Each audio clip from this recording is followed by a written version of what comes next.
முற்போக்கான நாகரிகமான வாழ்க்கை என்றால் என்னவென்றால், உனக்கு பிடித்த வாழ்க்கையை வாழ வேண்டும். அதுதான் முற்போக்கான நாகரிகமான வாழ்க்கை.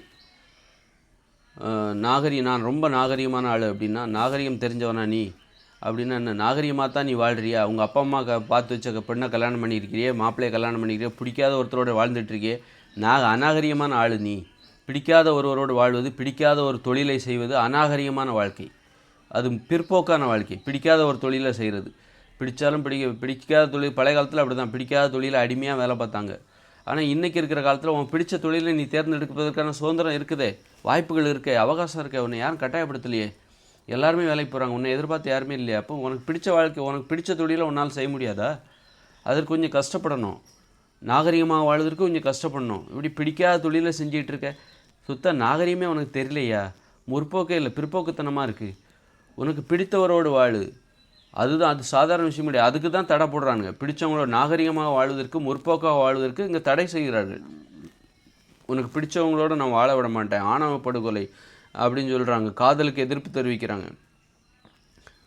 நான் சொல்கிற படிப்பை தான் நீ படிக்கணும்னு பெற்றோர்கள் என்ன பண்ணுறாங்க? இன்னும் உன்னை நாகரிகமாக வாழ விடாமல் செய்கிறார்கள்.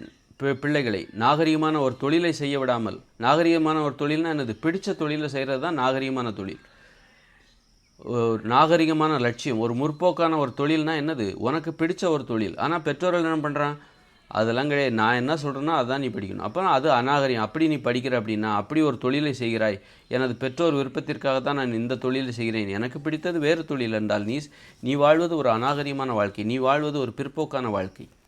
அதனால் முற்போக்கும் பிற்போக்கும் பிடித்த ஒரு வாழ்க்கை வாழ்வது தான். பிடித்த தொழிலை செய்யணும், பிடித்த உணவுகளை சாப்பிடணும், உனக்கு பிடித்த உணவுகளை சாப்பிட வேண்டும்.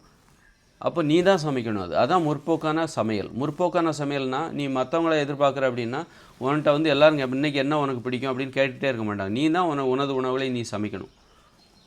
உன் மனைவி சமைச்சு வீட்டில் வச்சுக்கிட்டே இருக்காங்க அப்படின்னா, அவங்க சமைப்பாங்க, நீ சாப்பிட்ணும். அவங்க என்ன சமைச்சாலும் நீ சாப்பிட்டு தான் ஆகணும். அப்போ அது பிற்போக்கானது. உன் விருப்பப்பட்ட அது உணவு கிடையாது. அது அவங்களோட விருப்பத்துக்கு சமைச்சு வைக்கிறாங்க, அதை சாப்பிட்டே ஆக வேண்டும் என்கிற கட்டாயம் உனக்கு இருக்கிறது. இல்லை என்றால் சாப்பாடு வீணாகிவிடும்.